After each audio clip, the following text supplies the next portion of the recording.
అష్టమం కంటే కూడా గురువు సప్తమంలో కానీ లేకుంటే నవమంలో కానీ పంచమంలో కానీ ద్వితీయంలో కానీ ఎక్కువ లాభం చేకూరుస్తాడు. అలాగే ఈ యొక్క దశమ స్థానంలో కేతుగ్రహ సంచారం ఉంది. దశమం అంటే లాభస్థానం, అక్కడ పాపగ్రహ సంచారం ఉంది. కేతువుకు కూడా 3, 6, 11 స్థానాలు మాత్రమే లాభంగా ఉంటుంది.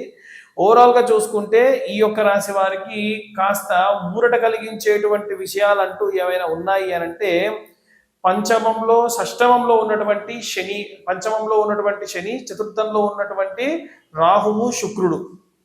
అయితే శుక్రుడు రాహు వల్ల ఏంటంటే సప్తమాధిపతి చతుర్థంలో ఉండడము, అలాగే రాహుతో కలిసి ఉండడం వలన ఏవైనా కానీ ఇప్పుడు సినిమా రంగం అనేటువంటిది ఉన్నా, కెమికల్ ఫీల్డ్లో ఉన్నా, ఏదైనా సరే డాక్టర్స్ ఎవరైనా ఉన్నా వీళ్ళందరూ కొంచెం ఒకే రకమైనటువంటి వృత్తి ప్రవృత్తి చేస్తూ ఉంటారు. ఎలా అంటే అక్కడ లేనిది ఉన్నట్టుగా, ఉన్నది లేనట్టుగా కనిపిస్తూ ఉంటుంది. అవన్నీ మేనేజ్మెంట్స్ అనేటువంటివి వీరు ఎక్కువగా చేస్తూ ఉంటారు.